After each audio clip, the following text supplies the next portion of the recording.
previous interview that you gave, one of your points about Guantanamo is if you release the hardcore al-Qaeda terrorists, you said, that are held at Guantanamo, I think they go back into the business of trying to kill more Americans and mount further mass casualty attacks. If you turn them loose and they go kill more Americans, who's responsible for that? And it's a real concern. We've heard from the President's Homeland Security Advisor, John Brennan, saying that at minimum, 10% of the more than 500 that have been released from Guantanamo have gone back into the fight. But Brennan also wrote this. He said, I want to underscore the fact that all of these cases relate to detainees released during the previous administration and under the prior detainee review process. In other words, all of those released from Guantanamo that have gone back into the fight were released by your administration. Can't you make the case that the Obama administration has actually been more responsible about releasing and who they released from Guantanamo? I wouldn't make that case, John. I think, as I recall, the percentage that we had of recidivists was 12%.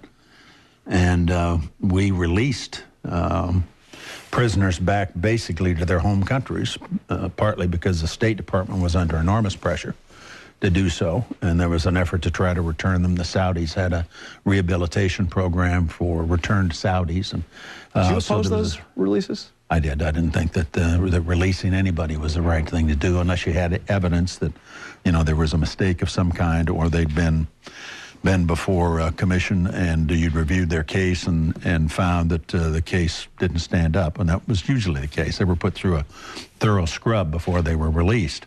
Now, obviously, some of them got through the filter. But I think out of the ones that are remaining, those are the real hardcore. And I think your recidivist rate would be far higher than it was on those that have already been released. It's a tough problem. I'll be the first to admit it. But I think you have to have a facility like Guantanamo to hold these individuals who are members of al-Qaeda, who've tried to kill Americans, and who, when they're released, they'll go back out and try to kill Americans again. I'd like to move to Iran. Do you trust the Obama administration to do what is necessary to keep Iran from getting nuclear weapons? I remain to be persuaded. Do you think that sanctions can work? I mean, that's the track they've chosen. I think, I hope sanctions work. It's the same track you chose. Right.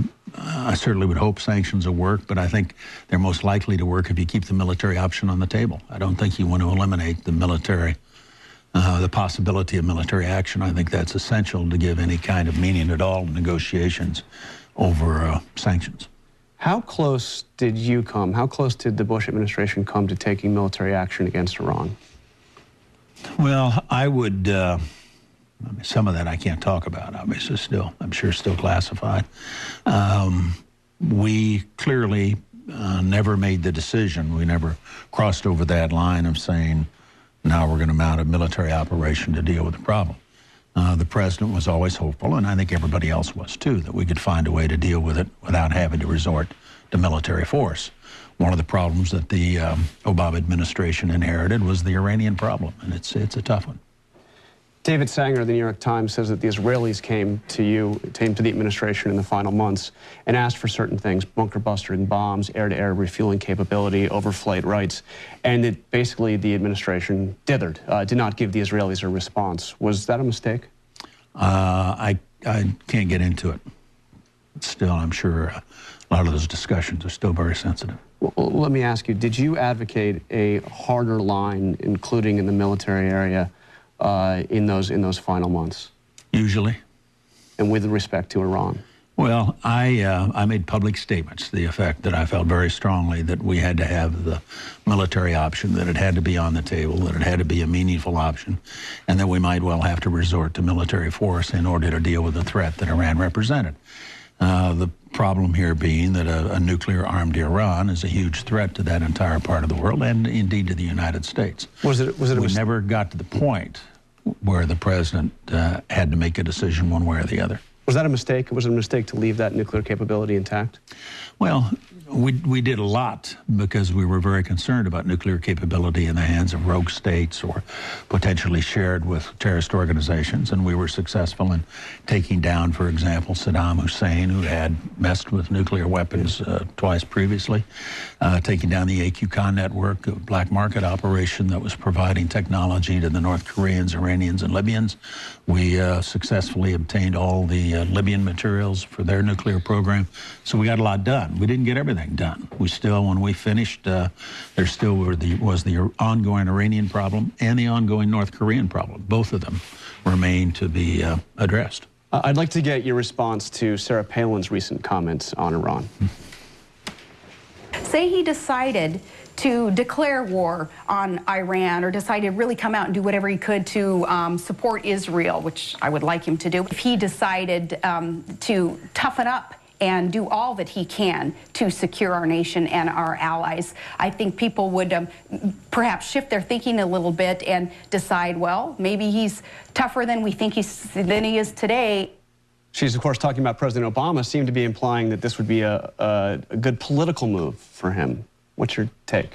I don't think a president can make a judgment like that on the basis of politics.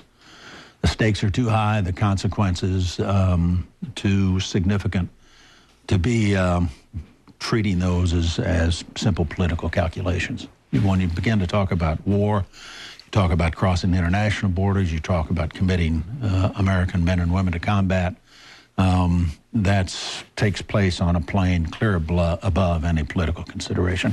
So I'd be very cautious about treating that kind of issue on those kinds of conditions. We're almost out of time. I want to get you very quickly on a few other subjects. First of all, one more on Palin. Is she qualified to be president? I haven't made a decision yet on who I'm going to support for president next time around. Whoever it is going to have to prove themselves capable of being president of the United States. And those tests will come during the course of campaigns, obviously. I think all the prospective candidates out there have got a lot of work to do if, in fact, they're going to persuade a majority of Americans that they're ready to take on the world's toughest job. Okay, don't ask, don't tell. You're a former defense secretary. Should this policy be repealed? 20 years ago, the military were strong advocates of don't ask, don't tell. When I was Secretary of Defense, I think things have changed significantly since then. I see that Don Mullen, or Mike Mullen, the chairman of the Joint Chiefs of Staff, has indicated his belief that we ought to support a change in the policy.